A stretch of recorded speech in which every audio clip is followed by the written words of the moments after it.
Mark 8ஆம் அதிகாரம். அந்த நாட்களிலே திரளான ஜனங்கள் கூடி வந்திருக்கையில் அவர்கள் சாப்பிடுகிறதற்கு ஒன்றுமில்லாத போது இயேசு தம்முடைய சீசரை அழைத்து, ஜனங்களுக்காக பரிதபிக்கிறேன். இவர்கள் இப்பொழுது என்னிடத்தில் தங்கியிருந்த 3 நாளாய் சாப்பிட ஒன்றுமில்லாதிருக்கிறார்கள். இவர்களில் சிலர் தூரத்திலிருந்து வந்தவர்களாகையால் நான் இவர்களை பட்டினியாய் வீட்டிற்கு அனுப்பிவிட்டால் வழியில் சோர்ந்து போவார்களே என்றார். அதற்கு அவருடைய சீசர்கள், இந்த வனாந்திரத்திலே ஒருவன் எங்கே இருந்து அப்பங்களை கொண்டு வந்து இத்தனை பேர்களை திருப்தியாக்கக்கூடும் என்றார்கள். அதற்கு அவர், உங்களிடத்தில் எத்தனை அப்பங்கள் உண்டு என்று கேட்டார்.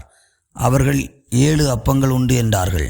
அப்பொழுது அவர் ஜனங்களை தரையிலே பந்தியிருக்க கட்டளையிட்டு அந்த 7 அப்பங்களையும் எடுத்து ஸ்தோத்திரம் பண்ணி பிட்டு அவர்களுக்கு பரிமாறும்படி சீசர்களிடத்தில் கொடுத்தார்.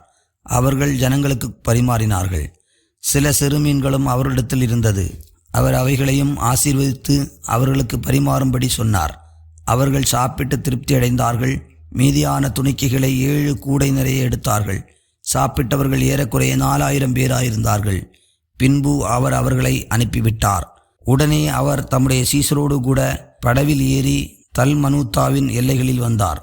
அப்பொழுது பரிசேயர் வந்து அவரோடே தர்க்கிக்கத் தொடங்கி அவரை சோதிக்கும்படி வானத்திலிருந்து ஒரு அடையாளத்தை காண்பிக்க வேண்டும் என்று கேட்டார்கள். அவர் தம்முடைய ஆவியில் பெருமூச்சு விட்டு, இந்த சந்ததியார் அடையாளம் தேடுகிறதென்ன?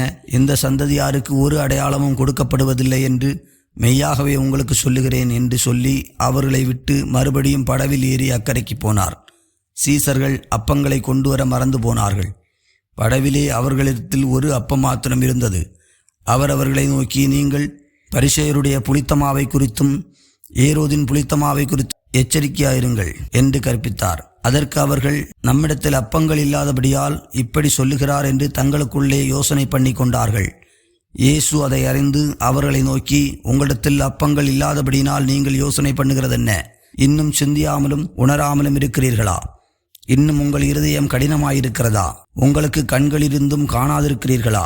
காதுகளிலிருந்தும் கேளாதிருக்கிறீர்களா? நினைவு கூறாமலும் இருக்கிறீர்களா? நான் 5 அப்பங்களை 5000 பேருக்கு பங்கிட்ட போது மீதியான துணிக்கைகளை எத்தனை கூடை நிறைய எடுத்தீர்கள் என்று கேட்டார். 12 என்றார்கள். நான் 7 அப்பங்களை 4000 பேருக்கு பங்கிட்ட போது மீதியான துணிக்கைகளை எத்தனை கூடை நிறைய எடுத்தீர்கள் என்று கேட்டார். 7 என்றார்கள். அப்படியானால் நீங்கள் உணராதிருக்கிறது எப்படி என்றார். பின்பு அவர் பெத்சாயிதா ஊருக்கு வந்தார். அப்பொழுது ஒரு குருடனை அவரிடத்தில் கொண்டு வந்து அவனை தொடும்படி அவரை வேண்டிக் கொண்டார்கள். அவர் குருடனுடைய கையை பிடித்து அவனை கிராமத்துக்கு வெளியே அழைத்து கொண்டு போய் அவன் கண்களில் உமிழ்ந்து அவன் மேல் கைகளை வைத்து, எதையாகிலும் காண்கிறாயா என்று கேட்டார். அவன் ஏறிட்டு பார்த்து, நடக்கிற மனுஷரை மரங்களைப் போல காண்கிறேன் என்றான். பின்பு அவர் மறுபடியும் அவன் கண்களின் மேல் கைகளை வைத்து அவனை ஏறிட்டு பார்க்கும்படி செய்தார். அப்பொழுது அவன் சொஸ்தமடைந்து யாவரையும் தெளிவாய் கண்டான்.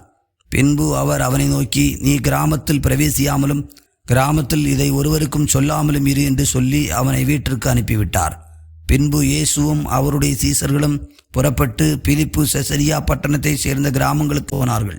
வழியிலே அவர் தம்முடைய சீசர்களை நோக்கி, ஜனங்கள் என்னை யார் என்று சொல்லுகிறார்கள் என்று கேட்டார். அதற்கு அவர்கள், சிலர் உம்மை யோவான் ஸ்நானன் என்றும், சிலர் எலியா என்றும், வேறு சிலர் தீர்க்கதரிசிகளில் ஒருவர் என்றும் சொல்லுகிறார்கள் என்றார்கள். அப்பொழுது அவர், நீங்கள் என்னை யார் என்று சொல்லுகிறீர்கள் என்று கேட்டார். பேதுரு பிரதியுத்தரமாக, நீர் கிறிஸ்து என்றான்.